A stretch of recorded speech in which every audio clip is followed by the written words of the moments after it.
Alright, welcome back to Yellow Skunk Farms. Quick disclaimer, this is a 21-year-old and up channel, so if you're not 21 years or older, please leave the channel now. I appreciate it. You're looking at the monstera. It is every day just getting bigger and bigger. Of course, that's what we expect, but we're definitely going to have to do something with it. We measured it yesterday, actually, on the podcast, and it was 28 inches, I believe, from this spot up here down to this spot here. So it's 28 inches. That's a pretty big leaf. It's almost like a dinner table, almost. Not just a dinner plate. Same for back here. These things are just getting crazy.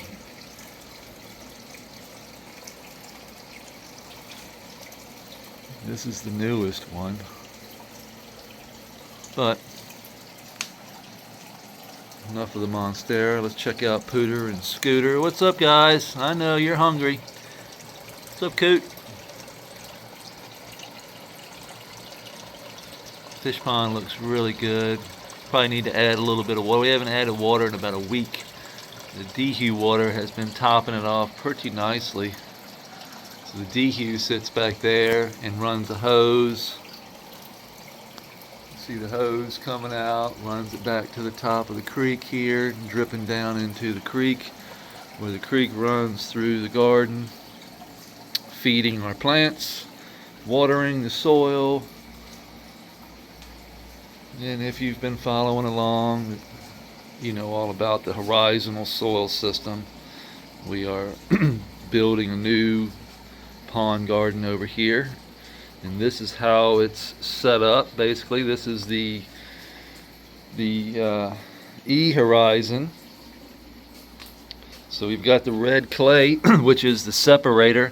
This red clay is the separator of the soil, so this will separate soil from our E horizon. So this down here is the sand, silt clay that you get from like creek's edge, like a stream, like what's along the edge of a stream. This is what we shovel this up.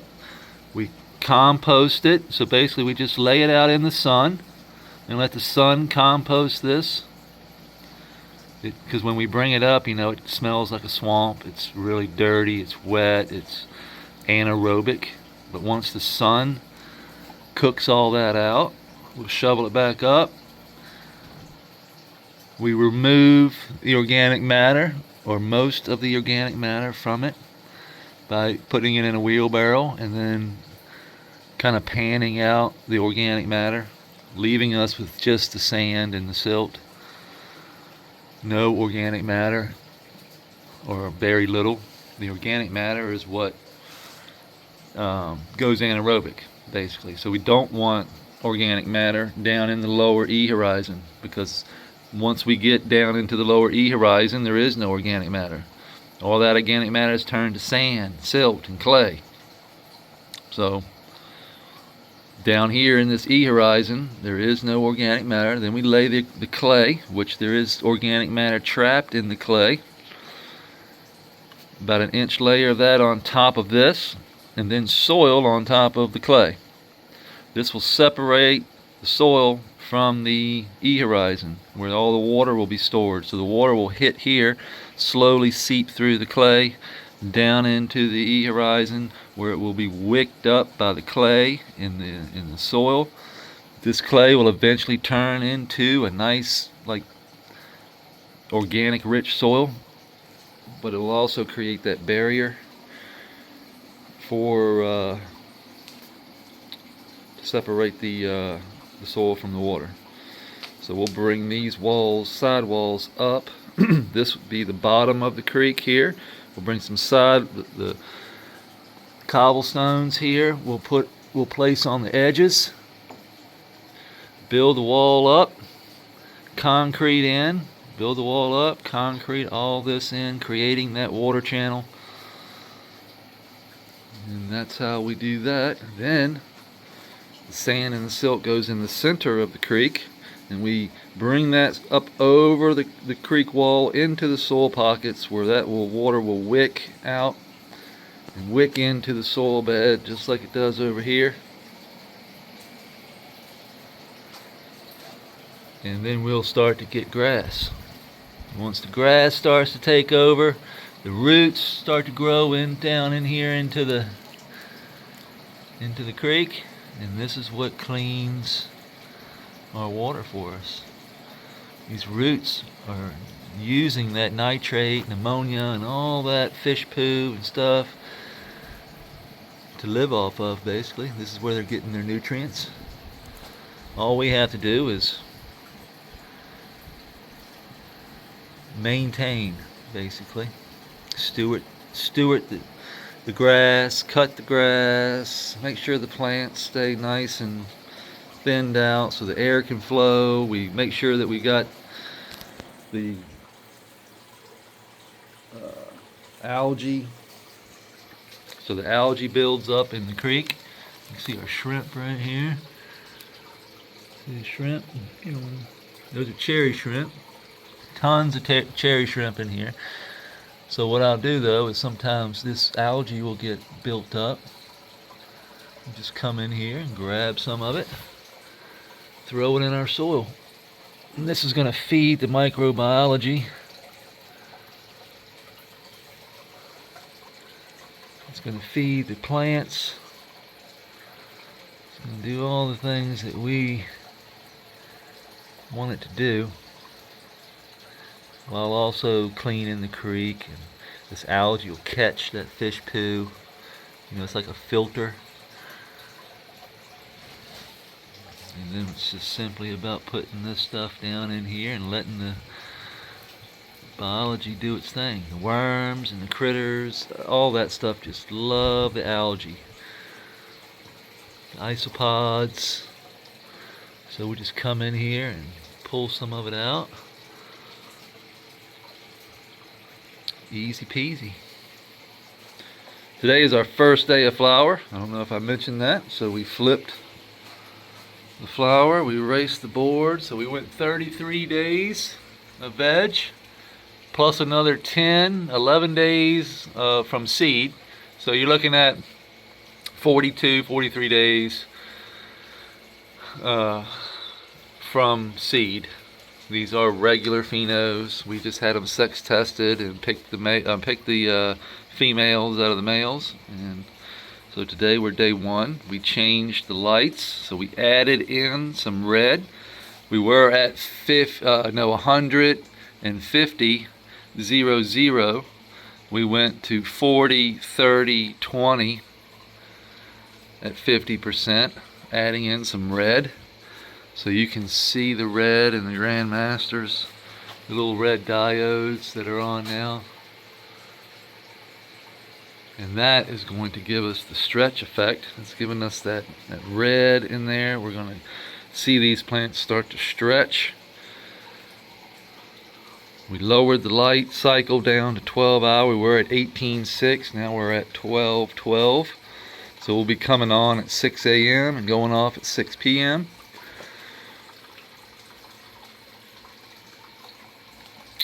And as far as thinning out these plants, we just take fingers here and there. So like these things here that get caught up underneath there. So this one I've been taking fingers for a while. You can see we've just been fingering, boom, boom, boom, boom. Now it's gotten to the point where it's just needs to be gone.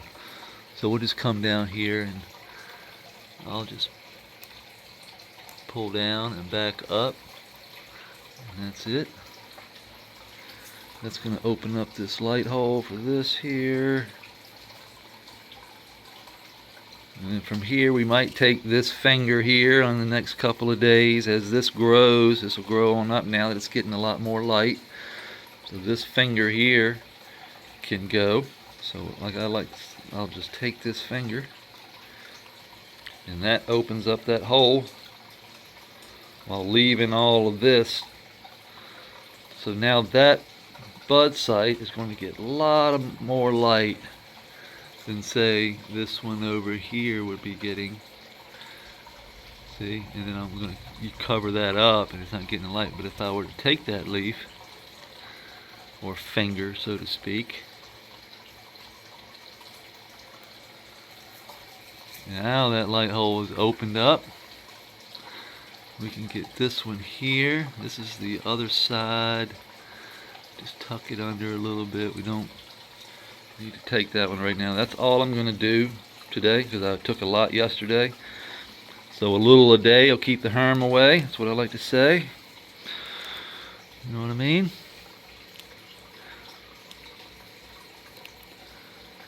So I don't like stripping them all at once.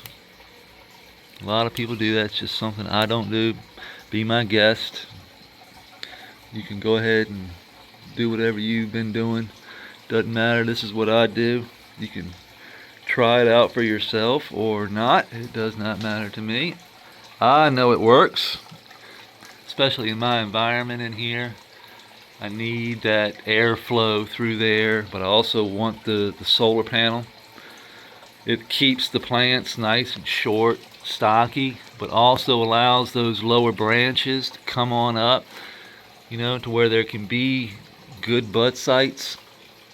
Where normally if you didn't, you know, let these come on up or give them enough light to come on up, they just stay short, they don't grow. I can usually get these things by the time we go to veg, just like we are now. I mean, by the time we go to flower, those lowers have come on out, catching the top. We do not top the plants. We never top. These stay just like that, just from me pruning. So this is all done just by simple daily pruning, but strategically. You know what I mean? I'm just like a haircut. Like I haven't taken this one, but it does need, look how big that is. And I've just been picking fingers off of it. You can see how fast they heal up.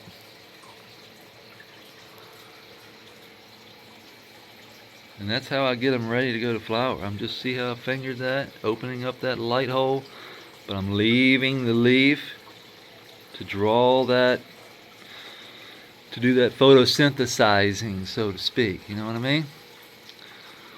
Put this one down here. As many as solar panels as we can keep on here, all the way till flower, the better off we're going to be. I don't want them to look naked. Maybe I'll like they're naked underneath here, you know, nice and naked, look good. But up here, you know, we want that coverage. We got the coverage, like over here in the middle. That's no training, no, you know, nets, no wire, no nothing. Just simple pruning to allow these to come on up. And they got to get that light. Like nowadays, the under canopy light is a big thing. I cannot put under canopy light. Where would I put them? Like how dumb would that look? With a bunch of under canopy lights all strung up down here. And where would I put them?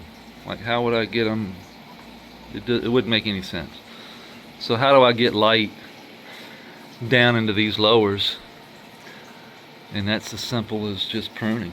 You can see how these lowers just come on out. They come on out around to the top and catch the top. Look how close they are. And it's simply just from me taking fingers off of the insides of these, just allowing that light from an early time frame to get down here. You know, if you wait, you know, these plants are only in veg for 30-40 days, so you don't have much time to wait. These things need to come out and up, and the only way to do that is to get them that light. Light is the source of that energy. Energy is what makes these plants grow. You know, we've got the soil dialed in, we've got nutrient, we've got water, the environment's right, the light is what dictates how fast these things grow. It's kind of like your gas pedal in your car. You know, stronger the light, faster the growth, faster the photosynthesis, if I have more sugars get pushed down in. You know, it's just the basics. But you get give them that light early, and those lowers will come on up. Look, there's a lower. Will come on up and catch the top and turn into tops without any scrog nets, without anything. You don't need any of that stuff. I mean, look how there's the top and there are the sides. All of them come up, and simply from me creating light channels down where light can get down in there. Like, see, here's one here, that inside leaf here. This has gotten big enough. I'll take the inside leaf. That's going to create that light channel for those down there. We can take this one off here.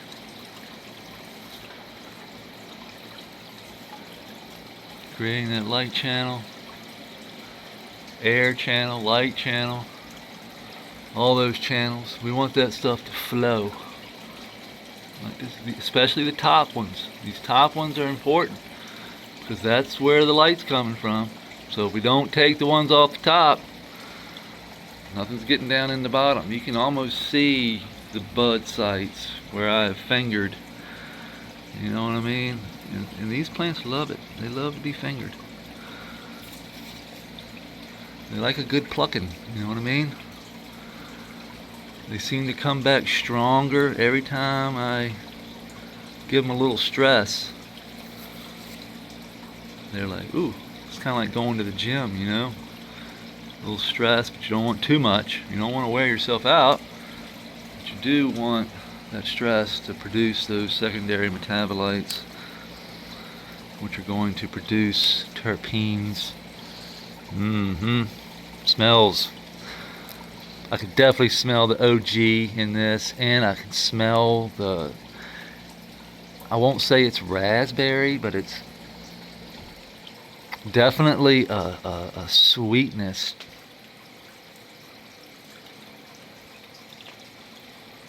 Almost like a Play-Doh type sweetness. You know, have you ever smelled Play-Doh?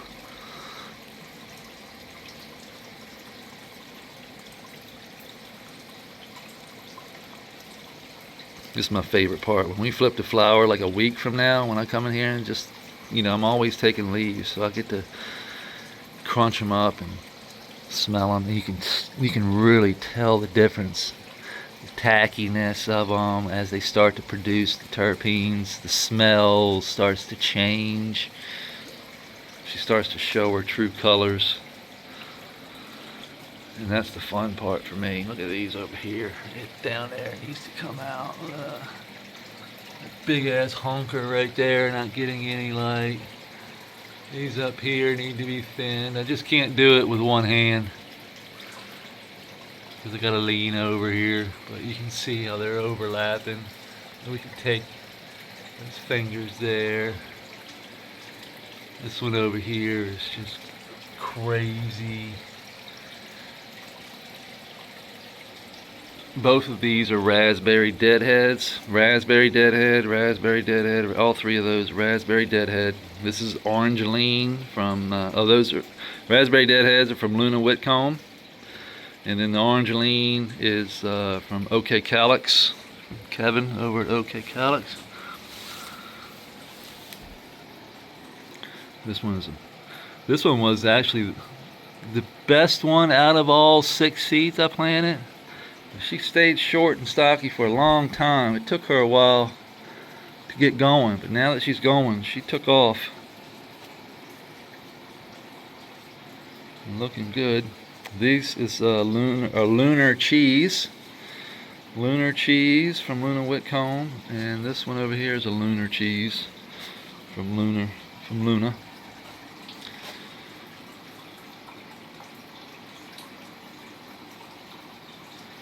But everything looks good. That being said, happy 420 to everybody. I almost forgot it's 420.